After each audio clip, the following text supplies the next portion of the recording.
Այսօր զրուցում ենք քաղաքագետ Արմեն Բաղդասարյանի հետ, շնորհակալություն հրավերը ընդունելու համար։ Պարոն Բաղդասարյան, Հայաստանում հետընտրական բավականին արտառոց վիճակ է, Բարգավաճ Հայաստան կուսակցությունը, որը ըստ նախնական հաշվարկների անցնում էր խորհրդարան, նախօրեի ԿԸՀ-ի որոշմամբ ընդամենը 3 տեղամասի քվեարկության արդյունքները ամավեր ճանաչելուց հետո հայտնվեց խորհրդարանի դռներից այս կողմ։ Որպես քաղաքագետ, ինչպես է գնահատում այս իրավիճակը, սա կարող է դառնալ նախադեպ, վտանգավոր նախադեպ, իդեպ հանրապետության ընտրական process-ի պատմության մեջ։ Սա նախադեպ կարող է դառնալ այն իմաստով, որ Հայաստանում արդեն այդ որոշումից հետո կոնկրետ ինձ համար ակնհայտ է, որ օրենքը մղվեց երկրորդ պլան։ Այսինքն օրենքը արդեն զուտ ձևական բնույթ է կրում եւ իշխանությունները դա չեն էլ թաքցնում, որ այլևս այստեղ իշխանությունը օրենքը չէ։ Ես օրինակ բերեմ, բառացիորեն 1 օր առաջ վարչապետ Նիկոլ Փաշինյանը հայտարարություն է անում, ասում է այդ նույն թեմայով, ասում է, եթե փորձեմ ուղիղ մեջ բերել, եռագլուխ մաֆիան, ժողովրդի պահանջն է, ժողովուրդը պահանջում է, որ եռագլուխ մաֆիան մի խոսքով ոչնչացվի, հա, վերանը։ Չի ասում օրենքը պահանջում է, ասում է ժողովուրդը պահանջում է։ Այսինքն ամեն ինչ ընկալվում է ժողովրդի պահանջով կամ հանրային պահանջով եւ ոչ թե օրենքով։ Սա է ամենաահավոր նախադեպը եւ այն ինչ իհարկե արվեց, մենք հասկանում ենք, չէ, որ սա ԲՀԿ-ի հարցը չի։ Հարցն այն է Նիկոլ Փաշինյանի իշխանությունը ունենում է 60+% թե չի ունենում։ Այդ հարցն է եւ հիմա նրանք դա նպատակահարմարության դիրքերից արեցին, ոչ թե օրենքով։ Եվ ես վստահ եմ, որ նույնը անելու են նաև օրինակ հանրաքվեի դեպքում։ Այսինքն ենթադրենք նրանք առանց 2/3 չեն կարող անել, բայց ինչը նրանց կխանգարի, օրինակ ասել, որ հանրային պահանջ կա դա անել, եւ ով պիտի քննի այդ հարցը, պիտի քննի սահմանադրական դատարանը։ Ինչ որոշում պիտի կայացնի, բոլորս հասկանում ենք։ Իհարկե, իշխանությունները այդ որոշումից հետո լեգիտիմության ակնհայտ խնդիրներ են ունենալու, բայց մեծ հավանականությամբ իրենք համարել են, որ ավելի լավ է իրենք այդ խնդիրները ունենան, քան թե հետագայում խնդիրներ լինեն, երբ որ իրենք 60%-ը չունեն։ Այսինքն իրենք վատի եւ վատթարի միջև ընտրություն են կատարել, ես կարծում եմ ամեն դեպքում սխալվել են, իրենք վատթար ճանապարհով են գնացել։ ԿՀ-ն իր պաշտոնական հայտարարության մեջ հղում է անում միջազգային պրակտիկային, մասնավորապես տակտիկական քվեարկությանը։ Եվ նշում, որ եթե հիմա վերաքվեարկություն նշանակվի, ապա ընտրողները քվեարկեն ոչ թե սեփական նախապատվությամբ, այլ արդյունքը խմբագրելու հաշվարկով։ Ձեր վերլուծությամբ որքանով է սա իրատեսական մի հանրություն, որտեղ բևեռացված հասարակություն է, հանրություն է եւ արդյոք ընտրողը կարող է այդ պայմաններում, այս իրավիճակներում գնալ եւ ընտրել այն տրամաբանությամբ, որ ոչ թե իր կամքով, այլ պարզապես սկզբունքորեն, ինչպես ասում են, սկզբունքորեն գնալ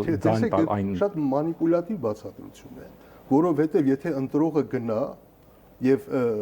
ասենք սիտուատիվ ընտրություն կատարի, այսինքն իր նախապատվությունն է արդյունքը խմբագրել։ Նա գերադասում է արդյունքը խմբագրել, դա իր ընտրությունն է։ Կենտրոնական ընտրական հանձնաժողովը ինչ իրավունք ունի նրան զրկել այդ իրավունքից։ Նրան չեն պարտադրում, չէ՞։ Մարդը որոշում է իր նախապատվությամբ, որ ես ուզում եմ գնամ արդյունքը խմբագրեմ կամ չեմ ուզում խմբագրեմ։ Դա էլ է քաղաքացու ընտրությունը։ ԿՀ որոշման զուգահեռ մենք տեսանք, որ քաղաքական 6 ուժեր, ԲՀԿ-ն եւ եւս 5 անդիմադիր ուժ հանդես եկան խիստ համատեղ հայտարարությամբ ընտրական գործընթացը որակելով տոտալ անօրինական վարչական ռեսուրսի չարաշահմամբ եւ շտաբերի կատվածահարմամբ ուղեկցված process։ Փաստորեն ըստ էության անդիմադիր 6 ուժերը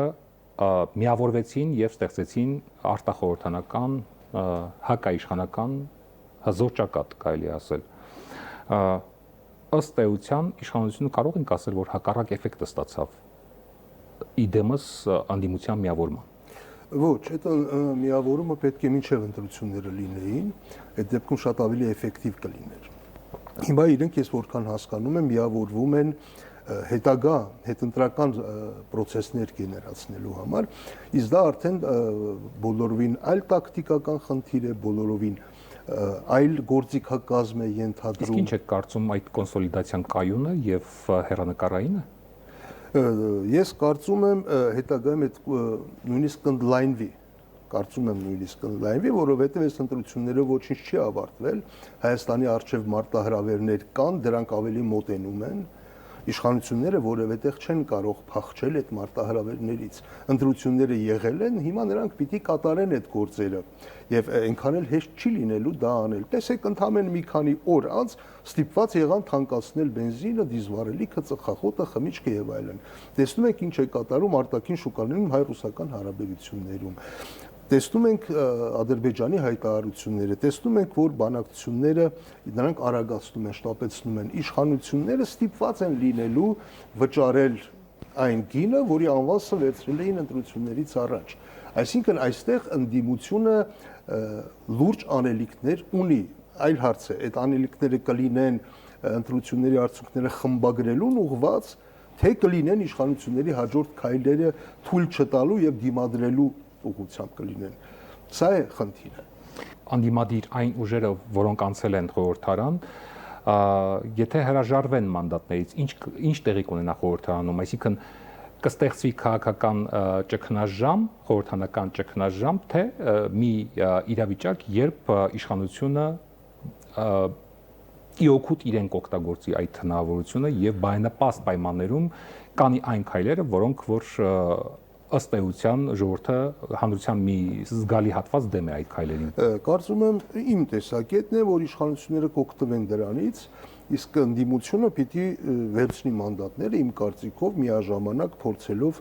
զուգահեռաբար պայքարել ոչ թե ընտրությունների արդյունքները վերանայելու համար։ Միայն դա չի խնդիրը։ Այդ դեպքում որևէ մեկը չի գնա ընդդիմության ետևից։ Այդ դեպքում չի ստացվում, որ ընտրությունները լեգիտիմացվում են։ Ոչ, չի ստացվում։ Մանդատները վերցնելով չի։ Իհարկե, տեսեք, Հայաստանում սա օրենքի խնդիր չի, սա իրավական խնդիր չի, եւ իշխանություններն են մեղավոր, որ դա իրավական խնդիր չի։ Ամբողջ նախընտրական քարոզարշավ ինչի մասին էր, դրանք ընտրություններ չէին տարբեր քաղաքական ուժերի միջև։ Դրանք ընտրություններ էին թշնամիների դեմ միմյանց մեկը մյուսին թշնամի էր համարում։ Իշխանությունները նրանց ներկայացնում էին որպես պատերազմի կուսակցություն, թշնամի, թշնամական երկրի լրտեսական ցանց, ընդդիմությունն էլ իշխանություններին ներկայացնում է որպես թուրք ադրբեջանական լրտեսական ցանց։ Այսինքն, երբ որ թշնամիներն են իրար դեմ պայքարում, ինչ օրենք, ինչ սահմանադրություն, չէ որ պատերազմի ժամանակ ամեն ինչ կարելի է։ Բոլոր մեթոդները ընդունված են։ Նրանք այդպես էին հարցը դնում։ Հիմա եթե հետընտրական process-ներ են սկսվում, եթե նպատակը լինում է միայն ընտրությունների արդյունքները վերանայելը, դա էֆեկտ չի ունենում։ Էֆեկտ կունենա, եթե հասարակության մեջ լինի անարդարության զգացողությունը, որ այն ինչ տեղի է ունենում անարդար է, որ իրենց խաբել են։ Իսկ ձեր դիտարկմամբ այդպիսի զգացողություն կա հանրության շրջանում։ Եվ արդյոք շատ են այդ մարդիկ, այդ քաղաքացիները, ովքեր խաբված են զգում։ Հասարակության իմ կարծիքով 90% վստահ է, որ ընտրությունները կեղծվել են։ Ոչ թե քվեարկություն, ընդհանրապես ընտրությունները, այսինքն նախընտրական քարոզարշավն էլ հետը, որտեղ կեղծիքների մի չնչին մասն է միայն կատարվել հունիսի 7։ Ինչ եմ ասում, հասարակության 90%-ը, որովհետև նույնիսկ իշխանություններին ընտրած այդ շատ մեծ թիվը, նրանք էլ գիտեն, որ կեղծվել են ընտրությունները, ընդդիմության կողմնակիցներն էլ գիտեն։ Պարզապես հասարակության մի մասը համարում է, որ լավ են արել, որ կեղծել են, մյուսները ասում են, չէ, վատ են արել, որ կեղծել են։ Եվ նորմալ հասարակության մեջ ինչ պիտի լիներ, անկախ քաղաքական հայացքներից, ովքեր համարում են, որ ընտրություններ կեղծել չի կարելի, պիտի գնային նույն հրապարակում կանգնեին եւ ասեին, այսպես չի կարելի։ Եթե անգամ ես ՔՊ-ի կողմնակից եմ, բայց տեսնում եմ, չէ, որ ընտրությունները կեղծվել են։ Ենթադրեք այսօր հիմա դա պիտի լինի։ Պարոն Բաղդասարյան, ձեր գործընկերներից մեկը զուգահեռներ անցկացնում 2017 թվականի խորհրդարանի հետ եւ պնդում, որ այս խորհրդարանը եւս առավելագույնը 1 տարվա կյանք ունի եւ այսօրվանից պետք է պատրաստվել արտահերթ ընտրությունների։ Համաձայն եք այս կարծիքի հետ։ Այն որ կարճ կյանք ունի, այո, մեծ հավանականությամբ դա իրականությանը համապատասխանում է։ Նա որպես հիմնավորում նշում է տոտալ հանրային անվստահությունը եւ սպասվող աշխարհակահաղական կտրուկ փոփոխությունները, մասնավորապես Իրան-Միացյալ Նահանգների հնարավոր գործարքը եւ ուկրաինական ճգնաժամի սառեցումը։ Իհարկե դրանք էական ազդեցություն են ունենալու։ մեր հասարակության դիրքորոշման ակտիվության վրա, բայց ես ինչու քիչ առաջ ասեցի անարդարության զգացողության մասին 2017 թվականին հասարակության մեջ այդ անարդարության զգացումը կար, որ իրենց խաբել են։ Չէ՞ որ Սերժ Սարգսյանը ասել էր ես չեմ լինի երրորդ ժամկետ որևէ ձևով եղավ։ Այսինքն մարդիկ մտածեցին, որ այ իրենց խաբել են եւ այդ անարդարության զգացողությունը կար։ Հիմա էլ է դա լինելու։ Հիմա էլ շատ արագ, ուղղակի ոչ թե ներքաղաքական, արտաքին քաղաքական իմաստով տեսնելու են, որ այս ինչ որ իրենք ներկա իշխանությունները ներկայացնում են, այնքան էլ խաղաղություն չի ոնց որ թե։ Տեսնելու են, որ քարոզչությունը այլ բան է, վիճակագրությունը այլ բան է, պահանջները այլ բան են։ Հա, դու կարող ես գնալ Էյֆելյան աշտարակի ֆոնին Ծիրանը ձեռքիդ նկարվել։ Դու կարող ես հայտարարել, որ վաղվանից, ասենք Օսակայի սուշի անուստերին ծովագյուղի սիգից են ինչ-որ բան պատրաստել, բայց քարոզչությունը մի բան է, իրական կյանքը այլ բան է։ Եվ շատ կարճ ժամանակում մարդիկ իրենց մաշկի վրա են զգալ, որ մեզ խաբեցին։ Եվ Ադրբեջանը մեզ հետ խաղաղություն չի ուզում բոլորովին էլ։ Իսկ արտաքին գործոնները ինչպես կարող են անդրադառնալ երկրի ներքաղաքական զարգացումների վրա։ Երբ որ Մասնավորապես խորհրդանական զարգացումների վրա։ Երբ որ մարդիկ հասկանան, որ իրենց խաբել են, ունենան անարդարության զգացողությունը, պիտի դուրս գան այդ անարդարությունը շտկեն։ Այսինքն մարդկանց չի մտահոգում, թե ընդդիմությունը քանի տոկոս կունենա խորհրդարանում, ընդդիմադիր որ ուժերից քանիսը կլինեն այնտեղ, քանիսը չեն լինի։ Նկատի ունեմ Ուկրաինայի հարցի, ասենք սառեցում, պատերազմի սառեցումը կամ Միացյալ Նահանգներ Իրան հնարավոր գործարքը ինչպես կարող է անդրադառնալ մեր ներքաղաքական կյանքի վրա։ Մացատրեմ։ Եթե երկու տարբերակ է, ենթադրենք այդ հարցերը կարգավորվում են եւ թրիփը սկսում է իրականացվել։ Մարդիկ իրենց մաշկի վրա զգալու են, տեսնելու են, որ այդ բոլորովին այդ իրականում այդ Հայաստանի ինքնիշխանությունից հրաժարվել է այդ տարածքը։ Ճիշտ է, տարածքը թղթերով մնում է Հայաստանինը եւ դա շատ կարեւոր է իմիջիայլոց, բայց գործնականում մենք մեր ինքնիշխանության մի մասից հրաժարվել ենք։ Տեսնելու են, որ այս այնքան էլ խաղաղություն չի, որովհետեւ հարցը սահմանազատումը չի, դա այսպես թե այնպես լինելու։ Տեսնելու են, որ մեջտեղ դրվելու են ռեպարացիաների խնդիր։ Տեսնելու են, որ ադրբեջանցիների վերադարձի խնդիր այնուամենայնիվ կա, ոչ այնպես ինչպես ընդդիմությունն էր ներկայացնում 300,000, բայց այդ խնդիրը կա։ Տեսնելու են, որ այս հայ-ռուսական հարաբերություններից սրումը այդ ընդհանրապես միայն Ծիրանի խնդիր չի, այդ շուկաներով չեն խաբում, ինչ եմ ասում վիճակագրություն։ Տեսեք Մոլդովայի օրինակը վերցնենք։ Մոլդովան ունի բարեկամ Ուկրաինա, շրջապատված է բարեկամ Ուկրաինայով եւ հարազատ եղբայր Ռումինիայով։ Գյուղատնտեսական երկիր է, մոտավորապես Հայաստանի չափ տարածքով, Հայաստանի չափ բնակչությամբ։ Անկամ այդ դեպքում աշխարհագրորեն գտնվում է Եվրոպայում։ Մոլդովայից 7-8 տարի պահանջվեց, որպեսզի իր գյուղատնտեսական մթերքը Ռուսաստանից տեղափոխի Ուկրաինա։ Հիմա այն Եվրոպա ներողություն, հիմա իրենց արտահանման 65-70%-ը Եվրոպայում, Ռուսաստան մնացել է 5%-ը, բայց դրա համար պահանջվեց 7-8 տարի։ Հայաստանը կարող է 7-8 տարի դիմանալ դրան։ Էլ չեմ ասում գազ, էներգակիրներ եւ այլն։ Եվ մարդիկ տեսնելու են, որ այս իշխանությունները ախր մեզ իրականում խափում էին եւ այն օգնությունը, որ պիտի ստանային արևմուտքից, միայն թղթի տեսքով է։ Այսինքն այդ անարդարության զգացողությունն է, որ պիտի մարդկանց դուրս բերի փողոց եւ ոչ թե կոնկրետ այս ինչ ուժը մանդատից զրկվեց, թե չզրկվեց։ Հիմա փողոցային պայքարը էֆեկտիվ միջոց է իշխանությանը, ասենք իշխանափոխություն անելու համար։ Մենք մի անգամ տեսել ենք փողոցային պայքարը 2018-ին։ Այսօր դա ակտուալ է։ Եթե ուժերը դուրս գան ասեն դուրս եկեք պայքար, որպես ենք 1-2 մանդատ ավել ունենանք, ոչ, դա էֆեկտիվ չի։ Դա վաղուց պիտի աներ, այդ 2 ամսում ընդդիմությունը պիտի ասեր, որ սա մանդատի խնդիր չի, հասկանում եք, մենք ուր ենք գնում։ Ինչի մասին է, ինչու են այս բոլորը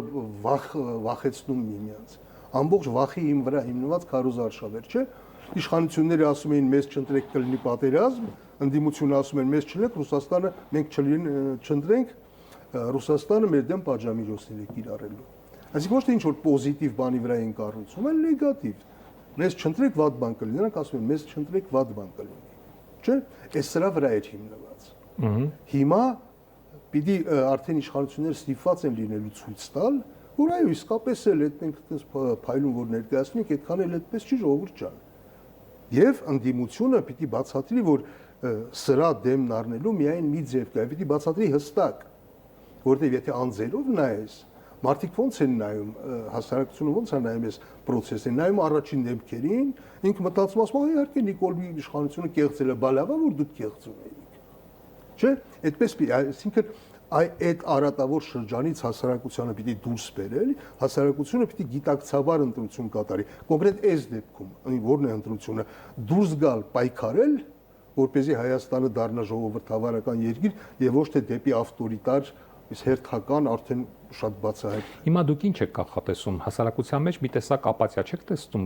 մարդիկ պատրաստ են դուրս գալ փողոց եւ պայքարել իրենց քվեների համար։ Ոչ, պատրաստ չեն, որովհետև մարդիկ գնում են գաղափարների հետևից, ծրագրերի հետևից։ Եվ 2008 թվականի օրինակը բերեմ։ Հիմնական ընդդիմադիրը Լևոն Տեր-Պետրոսյանն էր, ստացավ 21.5% ձայն, 100,000 մարդ դուրս եկավ փողոց։ Ճիշտ է։ Այսօր ընդդիմադիր 3 ուժեր միասին ունեն մոտ 550,000 ձայն։ Անգամներով ավել։ Եթե տակը լինի հստակ գաղափար ծրագիր քաղաքականություն, այդ 550,000-ը չեմ ասում ամբողջ, 1/4-ն էլ դուրս գա, կարելի է համարել, որ իշխանությունները, իշխանական համակարգը հաշվի կնստի։ Դուրս կգա այդ 1/4-ը, թե չէ, կախված է նրանից, թե նրանք ծրագրերի, գաղափարների հստակ ետևից են գնում, թե քաղաքական ուժի մանդատների ետևից։ Իսկ սովորաբար հանրությունը ծրագրային դրույթների հետևից գնում է, ծրագրային գաղափարների եւ այլն։ Եթե տեսնում է, որ դա անմիջականորեն իր մաշկի վրա ազդելու է, գնում է։ Իհարկե, բայց ուզած-չուզած չէ, արդեն հստակ ստիպված են լինելու ասել, գազը թանկանում է, բենզինը թանկանում է։ Միջազգային պրակտիկայում տեսնում ենք, որ հանրությունը սովորաբար գնում է կոնկրետ խնդիրների հետևից, ոչ թե գաղափարների հետևից։ Իհարկե, ես դրա համար նշում եմ կոնկրետ խնդիրներ եւ ոչ թե գաղափարները։ Երբ որ մարդը տեսնի, որ չի կարողանում ապրել, երկու ճանապարհ ունի, կամ արտագաղթելու է, կամ մտածելու է, թե ինչն է պատճառը, որ ես վատ եմ ապրում։ Եվ ընդդիմության խնդիրը դա պիտի լինի։ Հենց ցույց տալ, որ նախ այս ընտրությունների արդյունքները անարդար էին, եւ երկրորդ, եթե արդար լինեին, կլիներ սա, այս բաները։ Իշխանությունները շատ լավ են աշխատում այդ ուղղությամբ։ Նրանք միջի հիմա դրա հաշվին ինչ ասում են, ժողովուրդ դուք վատ էիք ապրում, որտեղ նախկինները էս էին անում, բայց 8 տարի արդեն անցել է։ Շնորհակալություն մեր հարցին պատասխանելու համար։ Մենք զրուցում էինք քաղաքագետ Արմեն Բաղդասարյանի հետ։ Ցտեսություն։